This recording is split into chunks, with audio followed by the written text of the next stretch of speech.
Hello students, तो फिर से आप लोग को अपने चैनल पप्पू स्टडी 2.0 में आप सभी का स्वागत है। यहाँ पर आप एक चैलेंज देखे हैं कि अगर आप लोग हिंदी पढ़ते हैं तो 30 गो में से 19 को क्वेश्चंस का जवाब देकर बताइए। सही पढ़े हैं चैलेंज, ये बिल्कुल सही पढ़े हैं। तो देखिए, आज जो हिंदी चैप्टर 1 श्रम विभाजन और जाति प्रथा है, इसमें से हम 30 को VVI ऑब्जेक्टिव लाए हैं, जिसमें से अगर आप 19 को कर दीजिएगा सही ना, तो आप जानिए कि भाई हिंदी में 100 नंबर में 100 नंबर लाने वाले हैं। तो क्या आप लोग इस चैलेंज को एक्सेप्ट करने के लिए रेडी हैं? यस या नो कमेंट में ज़रूर बताइएगा। और कैसा लगा वीडियो को लाइक कर लीजिएगा, और चैनल को नया है तो चैनल को सब्सक्राइब करके अपने दोस्त के पास शेयर कर दीजिएगा कि क्या वह दोस्त आपका चैलेंज से पूरा कर पाता है कि नहीं कर पाता है। तो चलिए हम लोग स्टार्ट करते हैं फर्स्ट नंबर क्वेश्चंस के साथ, ठीक है ना। देखिएगा फर्स्ट नंबर क्वेश्चंस क्या कहता है कि श्रम विभाजन जाति प्रथा पाठ बाबा साहब किस भाषण से संपादित अंश है। देखिए टॉप क्वेश्चंस लाए हैं भाई। कहेंगे the caste in India their mechanism, कि ऑप्शन बी में है जेजिनम डेवलपमेंट, ऑप्शन सी में है एनिहिलेशन ऑफ कास्ट, और ऑप्शन डी में है who are Shudras.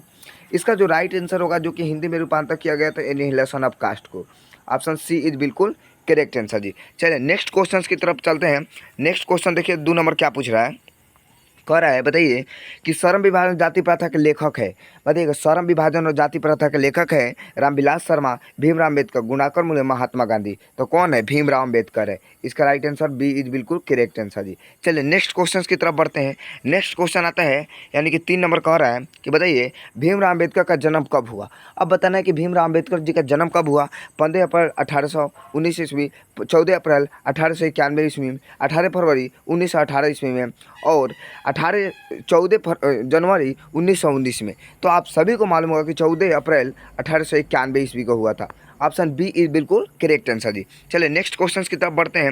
Next question आता है, ध्यान दीजिएगा कि डॉक्टर अंबेडकर का जन्म किस राज्य में हुआ था। डॉक्टर भीमराव अम्बेडकर का जन्म किस राज्य में हुआ था? उत्तर प्रदेश में, मध्य प्रदेश में, हिमाचल प्रदेश में, बिहार में। तो आप लोग जानते हैं कि महू मध्य प्रदेश में हुआ था। महू गाँव के नाम है, अब मध्य प्रदेश में हुआ था। तो ऑप्शन बी इज बिल्कुल करेक्ट आंसर जी। चलिए नेक्स्ट क्वेश्चन की तरफ बढ़ते हैं। नेक्स्ट क्वेश्चन आता है 5 नंबर को, आता है कि बताइएगा कि भीमराव अम्बेडकर की मृत्यु कब हुई। उनका तो जन्म आप लोग जान गए, लेकिन मृत्यु कब हुआ था ये बताना है। तो हम लोग कह सकते हैं कि दिसंबर 1956 दिल्ली में हुआ था। कहाँ पर हुआ था जी? दिल्ली में हुआ था, याद रखिएगा। दिसंबर 1956 दिल्ली में हुआ था। दिल्ली में, ये भी पूछेगा कि उनका मृत्यु कहाँ हुआ था, तो दिल्ली में हुआ था। नेक्स्ट क्वेश्चन की तरफ बढ़ते हैं। नेक्स्ट क्वेश्चन आता है, ध्यान दीजिएगा, कहता है बताइए भीमराव अम्बेडकर के चिंतन एवं रचनात्मक के प्रेरक व्यक्ति कितने थे, मुख्यतः कितने थे। आप बताना है कि प्रेरक व्यक्ति मुख्यतः कितने थे। हाँ, कितने रहे? तो कहेंगे 5, 8, 10 और 3। तो कौन कौन थे? 3 गो थे, बुद्ध, कबीर, ज्योतिबा फूले। क्या जी? 3 गो। ऑप्शन डी इज बिल्कुल करेक्ट आंसर जी। बुद्ध, कबीर और ज्योतिबा फूले थे, 3 गो थे। चलिए नेक्स्ट क्वेश्चन की तरफ बढ़ते हैं। नेक्स्ट क्वेश्चन देखिएगा क्या कहता है।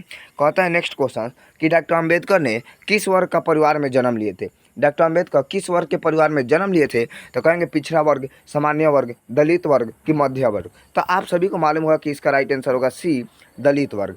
चलिए नेक्स्ट क्वेश्चन की तरफ बढ़ते हैं। नेक्स्ट क्वेश्चन आता है, ध्यान दीजिएगा, कह रहा है कि बताइए जातिवाद के पोषक द्वारा श्रम विभाजन को दूसरा रूप माना जाता है। बताइएगा, माना जाता है। तो कहेंगे मजदूरी प्रथा कि जाति प्रथा कि बाल मजदूरी प्रथा किस, यानी कि समाज सस्ता। बताइएगा क्या होगा। तो कहेंगे इसका राइट आंसर होगा जाति प्रथा। ऑप्शन बी इज बिल्कुल करेक्ट आंसर जी। नेक्स्ट क्वेश्चन की तरफ बढ़ते हैं। नेक्स्ट क्वेश्चन आता है 9 नंबर, कहता है ध्यान दीजिएगा, सुनिएगा ध्यान से, थोड़ा अच्छे से देखिएगा कि नज़र मत हटाइए। जाति प्रथा किस प्रकार के श्रम विभाजन है। जाति प्रथा किस प्रकार के श्रम विभाजन है? कहेंगे अस्वाभाविक कि प्राकृतिक कि स्वाभाविक कि यानी कि संवैधानिक है। तो कह सकते हैं इसका जो राइट आंसर होगा ऑप्शन ए, अस्वाभाविक की बिल्कुल करेक्ट आंसर जी। चलिए नेक्स्ट क्वेश्चन चलते हैं। देखिए आप लोग को ये नया नया क्वेश्चन मिला होगा देखने के लिए, तो नया नया ही आएगा तभी तो हम लोग जीत कर आएंगे जी। 450 ड्रीम है वो पूरा करेंगे। चलिए जाति प्रथा के अनुसार श्रम विभाजन के आधार क्या है। जाति प्रथा के अनुसार श्रम विभाजन का आधार क्या है? मनुष्य की रुचि कि रोजगार सृजन कि पैतृक पेशा कि कौशल क्षमता। तो क्या है, आप सभी को मालूम होगा कि इसका जो राइट आंसर होगा पैतृक की अपेक्षा। क्या जी? इसका राइट आंसर सी इज बिल्कुल करेक्ट आंसर जी। चलिए नेक्स्ट क्वेश्चन से 11 नंबर पर चलते हैं। 11 नंबर देखिए क्या कहते हैं, ध्यान से देखते रहिएगा क्या कहता है। थोड़ा बड़ा क्वेश्चन है, इसके हम छोटा कर लेते हैं। उसके बाद देखिए क्या कहता है कि श्रम विभाजन और जाति प्रथा शीर्षक किनके द्वारा हिंदी में रूपांतर किया गया था। ये तो था भाई सब अंग्रेजी में, लेकिन इसको हिंदी में कौन रूपांतर किए गए थे? तो ललई सिंह यादव ने किए थे। क्या जी, ऑप्शन सी इज बिल्कुल करेक्ट आंसर जी। और कौन से किताब के? द एलिमिनेशन ऑफ कास्ट को। ठीक है, चलिए अगला क्वेश्चन आता है, ध्यान दीजिएगा, ध्यान से सुनिएगा। कह रहा है जाति प्रथा मनुष्य के पेशे पर किस प्रकार के प्रभावित करती है? तो कहेंगे यह मनुष्य के पेशों को बढ़ावा देती है, कि कहेंगे ये मनुष्य के जीवन भर के लिए एक पेशे में बांध देती है, कि यह मनुष्य को रोजगार मुखी बना देती है, कि यह मनुष्य के पेशा लिए दक्ष बना देती है। तो कह सकते हैं कि कोई भी एक मनुष्य के जो काम दिया जाता है उस पेशे में क्या होती है? बांध देती है। तो कहेंगे एक मनुष्य के जीवन भर के लिए एक पेशे में बांध दिया जाता है कि आपको यही काम करना है तो करना है। ऑप्शन बी इज बिल्कुल करेक्ट आंसर जी। चलिए नेक्स्ट क्वेश्चन की तरफ बढ़ते हैं। नेक्स्ट क्वेश्चन ध्यान दीजिएगा, क्या कहता है कि 13 नंबर, बिंडमा का क्या अर्थ है? बिंडमा का अर्थ है उपेक्षा की उपहास, कि कहेंगे अवलंबन की आडंबर। कहेंगे बिंडमा का क्या अर्थ है? तो बिंडमा का जो अर्थ है वो कह सकते हैं क्या जी, इसका राइट आंसर होगा उपहास। क्या जी, ऑप्शन बी इज बिल्कुल करेक्ट आंसर जी। चलिए अगला क्वेश्चन आता है 14 नंबर सॉरी, इसका बताइएगा सच्चे लोकतंत्र का पर्याय है। सच्चे लोकतंत्र का पर्याय क्या है? कहेंगे जाति प्रथा की, सुशासन की, भाईचारा की, कानूनी की व्यवस्था। तो आप सभी को मालूम होगा कि सच्चे लोकतंत्र का पर्याय है वो हमारा है क्या जी, यानी कि भाईचारा। ऑप्शन सी इज बिल्कुल करेक्ट आंसर जी। चलिए नेक्स्ट क्वेश्चन 15 नंबर की ओर बढ़ते हैं। ये क्या कहता है, इसको सुनना है ध्यान से, यहाँ पर गड़बड़ाना नहीं है बिल्कुल, कि भीमराव अम्बेडकर के प्रेरक व्यक्ति क्या क्या नाम था? बताइए, प्रेरक व्यक्ति 3 गो थे, लेकिन उनका क्या क्या नाम था? कहेंगे राम कबीर महात्मा, कि रहीम कबीर, कि बुद्ध कबीर ज्योतिबा फुले थे, कि कबीर बुद्ध महात्मा महादेवी वर्मा। तो इसका राइट आंसर क्या होगा? बुद्ध कबीर ज्योतिबा फुले थे। ऑप्शन सी इज बिल्कुल करेक्ट आंसर होगा कि बुद्ध कबीर ज्योतिबा फुले थे इनका प्रेरक व्यक्ति। चलिए नेक्स्ट क्वेश्चन 16 नंबर की ओर चलते हैं। ये देखिएगा क्या कहता है, क्वेश्चंस को पहले ध्यान से देखिए, आंसर अपने आप दिखाई देगा, आपके दिखाई देगा पूरा, देखिएगा। कह रहा है बाबा साहेब अम्बेडकर संपूर्ण वर्णमय नामक पुस्तक कितने खंडों में प्रकाशित हुआ है? इस सब बच्चा को मालूम होगा कि भैया, अगर आपको मालूम नहीं है तो बच्चा को मालूम होगा कि 21 खंडों में प्रकाशित हुआ था। कितना जी? 21 खंडों में। चलिए नेक्स्ट क्वेश्चन आता है, ध्यान दीजिएगा, क्या कहता है लाहौर का वार्षिक सम्मेलन कब हुआ था? बताइएगा लाहौर का वार्षिक सम्मेलन कब हुआ था? कहेंगे 1935 में, 1936 में, 1835 में, 1836 में। तो कह सकते हैं इसका राइट आंसर होगा 1936 ईस्वी में हुआ था। ऑप्शन बी इज बिल्कुल करेक्ट आंसर जी, कि लाहौर का वार्षिक सम्मेलन जो हुआ था 1936 ईस्वी में हुआ था। नेक्स्ट क्वेश्चन की तरफ बढ़ते हैं। 18 नंबर क्वेश्चन कहता है कि ध्यान दीजिएगा कि महात्मा भीमराव यानी कि डॉक्टर भीमराव अम्बेडकर की रचनात्मक के प्रेरक व्यक्ति थे। बताइएगा कौन थे? इस चारों में से चूज करना है। कहेंगे महात्मा गांधी नहीं थे, यानी कि गोपाल श्री गोखले नहीं थे, विवेकानंद नहीं थे, लेकिन क्या जी ज्योतिबा फुले थे। ऑप्शन बी इज बिल्कुल करेक्ट आंसर जी, ज्योतिबा फुले। चलिए नेक्स्ट क्वेश्चन की तरफ बढ़ते हैं। नेक्स्ट क्वेश्चन देखिएगा क्या कहता है, कह रहा है 19 नंबर क्वेश्चन, ध्यान से देखिएगा, ध्यान से सभी कोई देखेंगे, है ना, कि बताइएगा किसके प्रोत्साहन पर बाबा साहेब उच्च शिक्षा हेतु न्यू ईयर के गए थे? किसके प्रोत्साहन पर बाबा साहेब उच्चतर शिक्षा हेतु न्यू ईयर के गए थे? कहेंगे काशी नरेश, की पटियाला नरेश, की बड़ौदा नरेश, की दरभंगा नरेश। तो कहेंगे इसका राइट आंसर जो होगा सी इज बिल्कुल करेक्ट आंसर जी, यानी कि बड़ौदा नरेश इज बिल्कुल परफेक्ट आंसर। चलिए नेक्स्ट क्वेश्चन आता है 20 नंबर, क्या आता है देखिएगा 20 नंबर में, कि बुद्धा एंड हिज धम्मा के लेखक कौन है? बुद्धा एंड हिज धम्मा के लेखक कौन है? कह सकते हैं हजारी प्रसाद द्विवेदी, बिरजू महाराज, महात्मा गांधी, कि भीमराव अंबेडकर है। बताइएगा, तो कह सकते हैं इसका जो राइट आंसर है यानी कि ऑप्शन डी होगा, भीमराव अंबेडकर इज बिल्कुल करेक्ट आंसर जी। चलिए नेक्स्ट क्वेश्चन 21 नंबर की तरफ बढ़ते हैं। ये कहता है क्या जी, कि भीमराव अंबेडकर की रचना है, भीमराव अंबेडकर की रचना है। तो कहेंगे the right and follow of the Hindu बीमेन। कह सकते हैं कि संत परंपरा साहित्य की विचार और वितर्क की भारतीय लिपियों की कहानी। तो कह सकते हैं ये तीनों नहीं है, लेकिन फर्स्ट नंबर क्वेश्चन है the right and follow of the Hindu female, यानी कि क्या है, इनका राइट आंसर होगा ऑप्शन ए इज बिल्कुल करेक्ट आंसर जी। चलिए नेक्स्ट क्वेश्चन की तरफ बढ़ते हैं। ये कहता है 22 नंबर, ध्यान से देखिएगा, क्वेश्चंस को ध्यान दीजिए, क्वेश्चंस को ध्यान दीजिए, आंसर अपने आप छवि में छप जाएगा। बताइएगा, कह रहा है कि डॉक्टर भीमराव अंबेडकर के अनुसार जाति प्रथा पर श्रम विभाजन के साथ साथ और किसके विभाजन के रूप लिया हुआ है? तो कह सकते हैं कुशल व्यक्ति पर विभाजन का लिया है, यानी कि नहीं, ये नहीं होगा भैया, श्रमिक विभाजन पर लिया है, बिल्कुल नहीं। इसका राइट आंसर होगा ऑप्शन ए, श्रमिक विभाजन इज बिल्कुल करेक्ट आंसर जी। चलिए नेक्स्ट क्वेश्चन 23 नंबर की ओर चलते हैं। देखिएगा 23 नंबर कहलाता है, तो बताइए भारत की जाति प्रथा की विशेषता है। भारत की जाति प्रथा की विशेषता क्या है?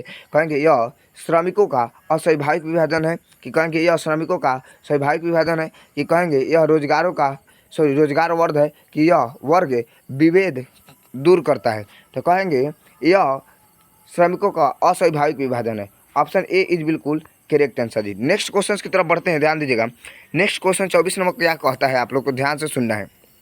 कह रहा है बताइए कि जाति प्रथा स्वाभाविक श्रम विभाजन नहीं है, क्यों? बताइए जाति प्रथा स्वाभाविक श्रम विभाजन नहीं है, क्यों?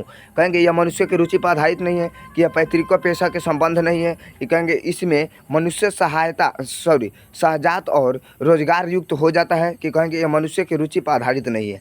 तो कहेंगे इसका राइट आंसर डी होगा, यह मनुष्य के रुचि पर आधारित नहीं है, जिसके कारण ऑप्शन डी इज बिल्कुल परफेक्ट आंसर जी। नेक्स्ट क्वेश्चन की तरफ बढ़ते हैं। नेक्स्ट क्वेश्चन आता है 25 नंबर, क्या कहता है, ध्यान से देखिएगा क्या कहता है 25 नंबर,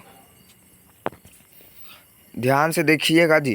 कहता है 25 नंबर, बताइए कि लेखक आज के उद्योग में गरीबी और उत्पीड़ितता से भी बड़ी समस्या किसे मानते हैं? कहेंगे निर्धारित कार्य की अरुचि के साथ विश्वासता करना, कि कहेंगे यानी कि अनुभवहीनता पर, कि कार्यकुशलता के अभाव पर, कि एकता पर।